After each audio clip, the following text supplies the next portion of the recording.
right. Welcome back to Imperfect Parenting Podcast. We're having fun together. And, We are, as always.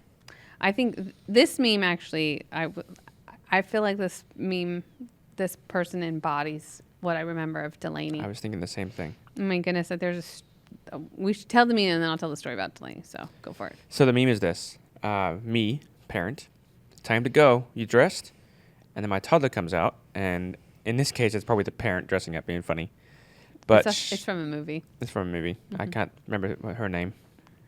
Jennifer Garner. Jennifer Garner. There we go. And she's in like a funny looking tutu with weird tights and cowgirl boots with pigtails and a weird shirt, like a very discolored shirt. It doesn't go together at all. I mean, I guess the different tones of pink. Yeah. I'm ready. I'm like, what are you wearing? How'd you put that together? Exactly. Yeah. Well, this was Delaney. I mean, Delaney would literally rock an outfit just like this. She would have teal leggings on. She would have a like cheetah or leopard print skirt. Yep. Then she would have like an orange striped top and then like a brown corduroy jacket. And then she would have this weird corduroy and pink floppy kind of this weird hat. I don't even know what it's called. But that girl did not stray away from the you shouldn't mix patterns. She just embraced all of them at once and said, bring it on. Let's do it. I ain't scared. And she did. Where Adeline was like, everything is plain. She wouldn't wear a shirt that had anything on it. So, two extremes for you guys. So funny. Matches their personalities. It totally does. It absolutely does. But and it feels like it actually flows into this topic for me a little bit. It does. Because some parents are going to go, what are you wearing? Get back inside. Yeah. And we're talking toddlers and young children here. Yes. Get into teen years, that's different. Sure. Because they start wearing a little bit more inappropriate things. Yeah. But in this case, is we start controlling our children in places they don't need our control. Mm-hmm. And I think it's one of the most tempting and alluring things is to step in to try and control because we have been trained in this everywhere we go. Yeah. I mean, I don't know how many times in the early stages of Delaney, she would only wear a tank top and a skirt. Gosh. And it would be snowing, raining. She'd wear rain boots, thankfully. But everything in me wanted to control her. Yep. Everything in me was like, you need to change your outfit. No, you can't wear this. You're going to get pneumonia. Yeah. You're going to die. Your feet will fall off. All of the things. And she would just march outside in this crazy outfit because she's totally fine. I'm like, okay. All right. Well, this is that tension of, allowing the natural consequence of cold and, sometimes I would, in those moments I say, do you want to wear a jacket? Do you want to carry it? Yeah. You're going to school with a jacket. And then the school would say, everyone with a jacket on can go out to recess. So then she'd put the jacket on. Yeah. So those are the ways that we're meant to help nurture and steward those moments where, we're afraid for safety or their well-being rather than, wrestling them literally to the ground to make them wear an outfit or be clothed. Which your parents have one of these, they have 3 kids' books. Mm-hmm. Each story's about one you and both your brothers. Uh-huh. But Taylor has one, it's called Shorts in the Snow. Yeah. And it's a very similar scenario. Same thing. But your dad said this thing for years, and it just fits right here. But he says, we can either share control or you're going to lose it. Mm-hmm. I think it's hard to see that in the early years because you feel like the live control is like the illusion of you controlling your child is there. Mm-hmm. I can pick you up. I can maneuver you. I can tell you what to do and then make you do it. Yeah. And so the illusion of control is there. But then they start growing up. Yeah. And you start realizing, I didn't share any control, and now I'm losing all of it.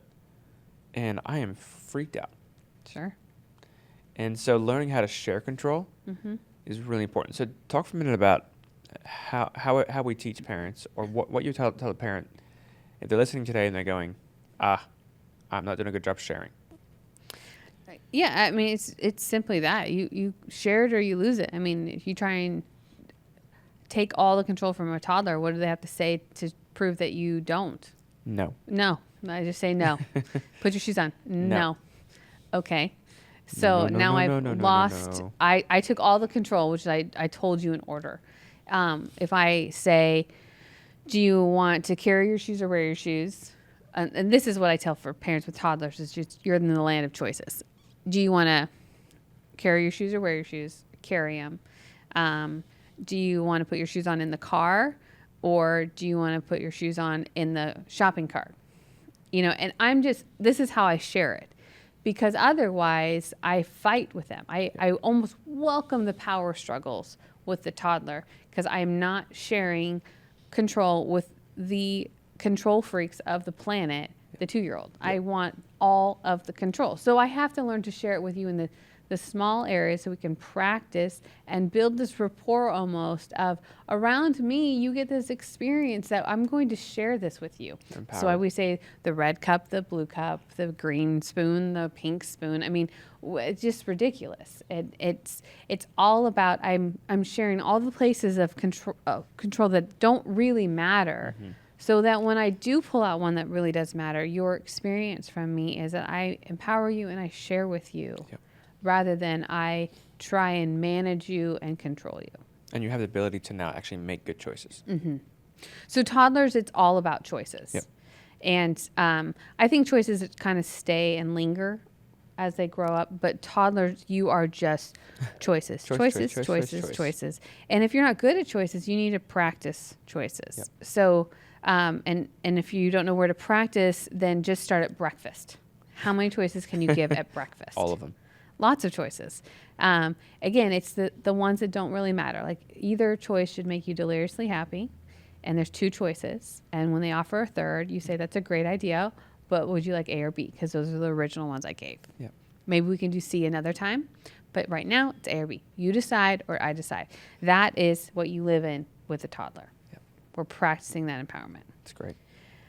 I think the other place for that shared control with elementary and middle age group is, feel free to as soon as. Yeah. So feel free to play your video games as soon as your room's clean. Feel free to get a snack as soon as your homework's done. Feel free to go to Johnny's house as soon as you've cleaned up that mess with your sister. Yeah. That is the phrase that I use where we're practicing sharing control yet again. Because the other option right here is, you're not going to Johnny's house. Yeah. You kind of have the snack. You don't get that thing you want. I'm not giving that to you anymore because you did this. Mm-hmm. You didn't do what I told you to do. Yeah. And so I'm taking back all control now. Right. But when you get to share and you realize, okay, if you actually complete the thing you said you were going to, you haven't yet, Mm-hmm. there's an opportunity and there's a consequence that's positive on this side of it. Totally. There's also a consequence that's hard to say right now. Yeah. A consequence that's negative on that side of it too. Yeah. So what are you going to do? Right. So feel free to have that as soon as you've done the thing you said you're going to do. Mm-hmm. I tell parents all the time, permission, opportunity, and resources, Yep. That's what we control. That's where we should stay in when you're trying to assess, can I control this? Does it fall into permission, opportunity, and resources? Because that's our lane. That's what we get to control and ourselves. And the rest of it is, a boundary of one way or another. So we're just continuing this message of shared control and empowerment. Yep. The teens and adults, I think that this is the place that we kind of lean into more of that. I'm not sure what you're going to do, but this is what I'll be doing. So I'm not sure what you're planning on doing, but I'm going to take back my car keys because I feel scared. Yeah. I'm not sure what you're going to do about your coach kicking you off the football team due to drugs, but I'm going to be doing drug tests now in the house. These are obviously kind of extreme examples, but this is that same phrasing is, I don't know what you're going to do, but this is what I'm going to be doing. I'm not sure what you're going to do about the way you're talking to me, Mm-hmm. but I'll be in my bedroom Great. until you're ready to adjust. Mm-hmm. That's probably a common one with that Yeah. teenage. That may not be drugs, it may not be extreme, and those happen. You have to be ready for that. But often just the way you're talking to me, I can no longer pick you up and give you the choice of final room. Totally. I'm going to put myself in my room till you can adjust. Right. Yeah. And I want to make sure that they have heard and practice of understanding whose problem this is, and I'm Yes. handing it off to the rightful owner, because I don't have to come up with a solution for why you got kicked off the football team. Yeah. I'm happy to talk about it. I've got lots of suggestions if you'd like to hear it. But I'm not sure what you're going to do. Yep. And this is that place of, I don't have a problem. You have the problem. Yeah. I love you. I'm for you. They still get all those messages. They're not like alone and abandoned. They're very much supported and encouraged, but I'm not going to fix this problem, because if I fix all your problems and I can, try to control you and manipulate all of these things, you're going to go and try and find that person Yep. and replicate that. But if I practice this shared control and I make sure I hand the problem over to the rightful owner as we practice, then you're maturing and growing in the way that which you should. And I think the empowerment actually reminds the child and me, this problem doesn't have to define you. Mm-hmm. Which leads into this saying I've heard for years, but failure is not fatal. Yeah. Because I think often failure, when I'm a controlling mindset or belief system, is failure does feel fatal. And Yeah. so the controlling is coming from, I am so scared and so freaked out, I have to control you away from that thing ever Right. happening again. Totally. Because you cannot handle yourself. Yeah. But this quote, I think you found it. You want to read it? No, go for it. It's Thomas Edison said this when he was attempting to make the light bulb. He said, I have not failed, but found 1,000 ways to not make the light bulb. Right. And it's just such a great illustration, because I think we just put so much stock into, oh my gosh, they've had a failure, they messed up, they made a mistake, their life is forever changed. Well, it depends how you deal with it. Mm-hmm. This could make a stain in their life, or this could be one of the best learning opportunities they've ever had. Yeah. And so how you view failure is important.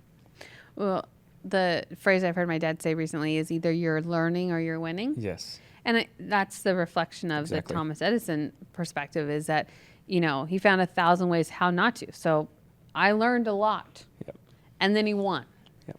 So you can project your own insecurity about failure onto your kids and onto this relationship, or you can embody, oh, you know what, this is a great opportunity for them to learn, and I won't stand in the way of it. Yeah. Because when we step into control, when we step in to own a problem that's not ours, we actually are getting in the way of them learning and empowering them to see how to manage a problem that shows up, how to handle a situation that they're ultimately in charge of.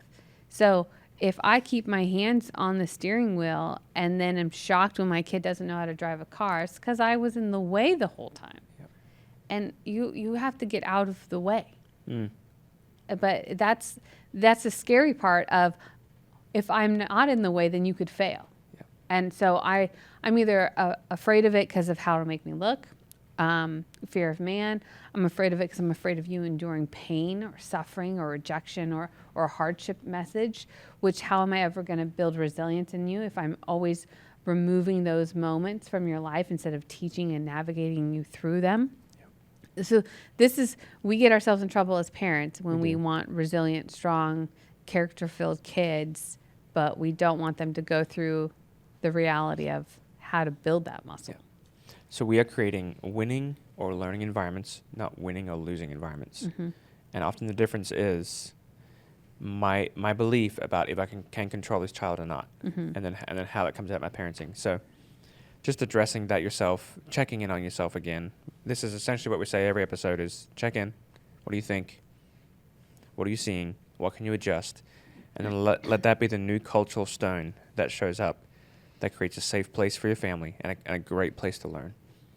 Yeah, I think that your job is really to balance what's yours to own, what's theirs to own. And the great thing is kids come out little. Mm-hmm. They don't come out big.